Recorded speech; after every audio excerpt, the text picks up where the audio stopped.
Hi, it's your coach, Laurie McNaughton, coming to you again with another short video on an idea that will help you improve the profitability of your company and provide you with an ongoing supply of customers.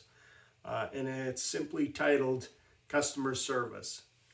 Let me start out by asking these questions. When was the last time you had a customer service experience that you felt compelled to tell others about?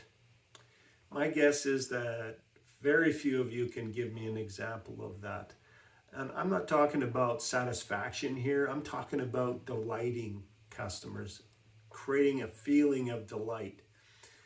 What do you think might happen to your business if 80 or 90% of your customers were delighted? And I say 80 or 90% because, unfortunately, you can't make everybody happy. Everybody looks at the world a little bit differently. So it's impossible to make everybody happy. But if you have a great customer service system in place, you can delight the vast majority of those people. And your customers want satisfaction, but what they talk about is being delighted by your service.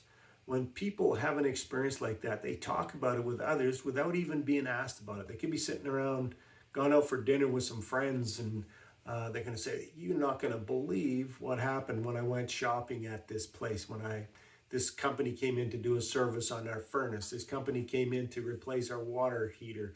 This company came in to whatever." Referral after referral after referral without even asking. They're just talking about it all the time. Now, compare that to someone who's had a bad experience with your company. You've probably heard this before. Typically, when people are satisfied, they don't say anything. But if they've had a bad experience, they say a lot. And this is why we need to combat this. We need to set up systems and processes that delight our customers.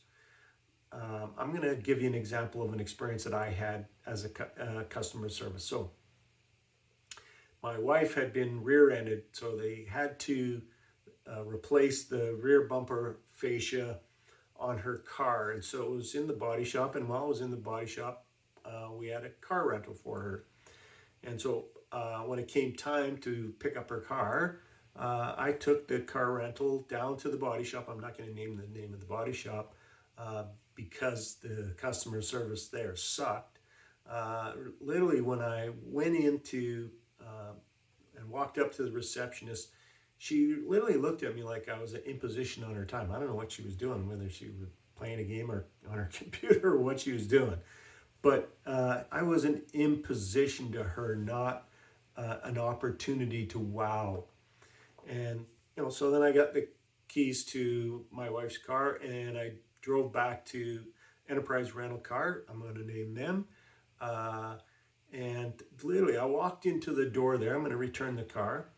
I walk into the door there. This guy comes around the counter for me, not standing there waiting for me to come up. He comes around the counter and he says, "Hi, my name is Bob.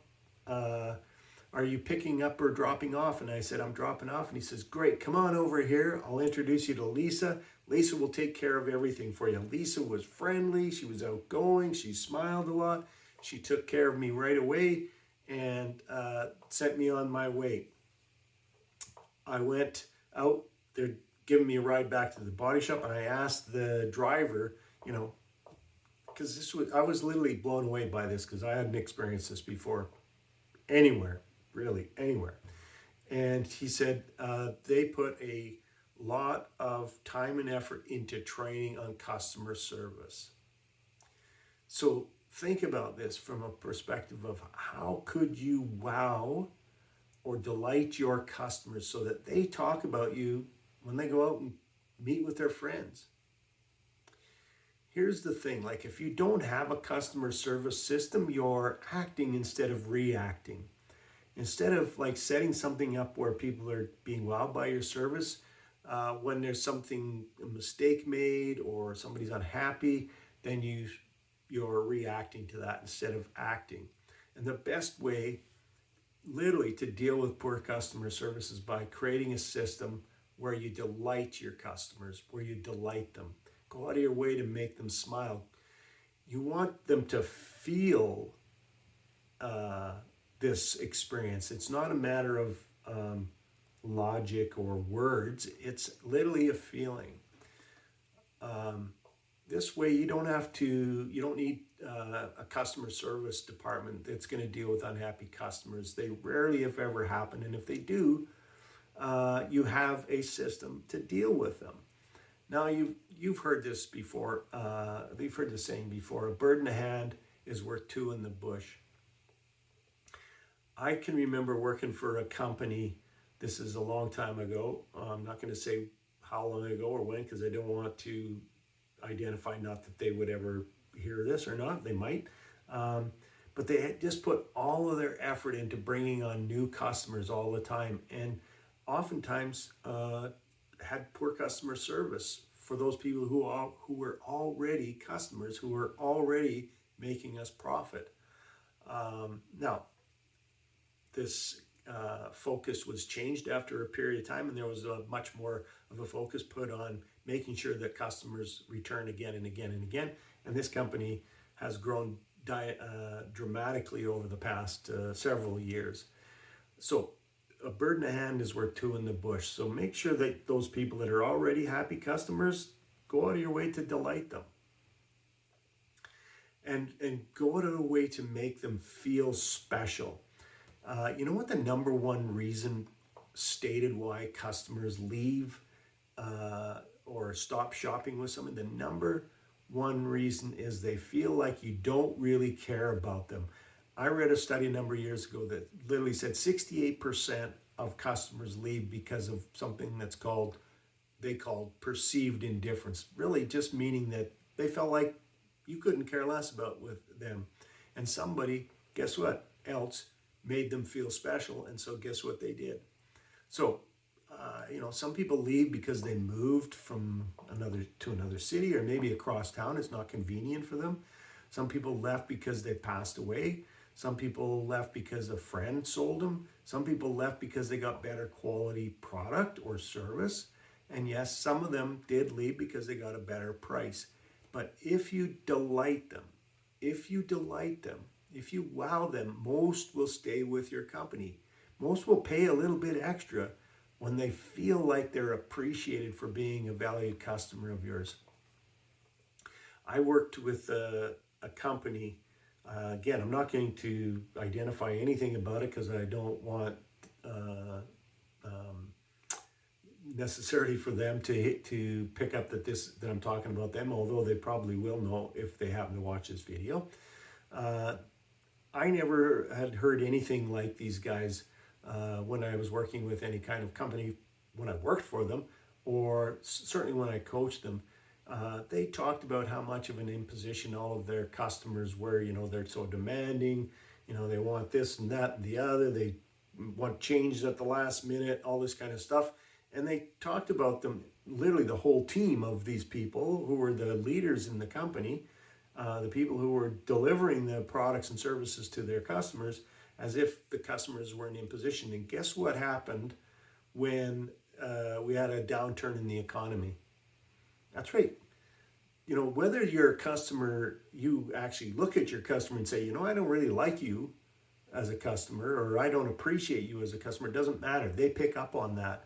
And so this company was, they did work that a lot of other companies did. And so companies that bought from them and used them would also use some other companies. Basically, when it was really busy, they were their last pick. They were the last pick, and they were, even at that, because it was so busy, it's in the oil patch. Alberta can be crazy busy. You can be stupid and make money in this province. So when it was really busy, they were doing really well. But as soon as the economy turned, it just tanked on them, because those other guys went, ABC company appreciates us as a customer. So look at your customer service and how you can improve it, how you can make it the best it can possibly be, and how you can delight your customers and create a wow factor for them, so that when they go home, they go to their their colleagues or their friends, and they just talk about this experience that they had. Now, I do workshops with clients and their teams to help them define what delighted service would look like in their industry and how to connect it to how it feels. And literally, the benefit of having your team build your customer service system is simple. If they build it, they will buy into it. If they developed it, they have a vested interest in it succeeding. So whether you hire me to come in and help conduct and facilitate this workshop so that you can create a wow factor customer service, or you want to do it yourself, I would highly recommend doing it with your team. It just, like I said, when you have buy-in from your team, amazing things can happen. I'm sure you all can appreciate that. So again, my name is Laurie McNaughton. If you would like to know more about how a coach like myself could help you achieve your goals faster in your business, iron out some problems in your company, solve some challenges that you're having, just go to my website, lauriemcnaughton.com. Right on the home page, you can scroll down a bit and you'll see there's a link. You can book what I call a discovery meeting. If you've listened to my other videos, you've heard this before, but I'm going to repeat myself anyway. You can book a discovery meeting, and in that, it's a little 15-minute call. I'm just going to figure out whether or not this is something that I can help you with. And if I can help you with it, then we'll book a longer, what I call a complimentary coaching session. And in that time, I'm going to spend some time understanding what the causes are. I always think of things like a doctor, right? If you go into the doctor and you say, hey, I got a sore stomach, they're going to ask you a whole bunch of questions because the sore stomach is merely a symptom, and they want to see if they can figure out what the cause is, so they may do tests, et cetera, et cetera, et cetera. I'm kind of the same way in my complimentary coaching session. You say, I'm working 70 hours a week, I'm tired, I'm burning out, or I can't seem to find good people, and if I do find good people, I can't keep them, or my company's not near as profitable as it should be. Then I'm going to ask questions so I can understand what the cause is, and then I'll talk about what the solutions are. And if we believe there's some value in us working together, we can talk about a program that'll work for you and your company at that time. So go to my webpage, or my website, book yourself a 15-minute discovery meeting, and let's talk about how we can make some, turn you guys into delighted wow customers of mine.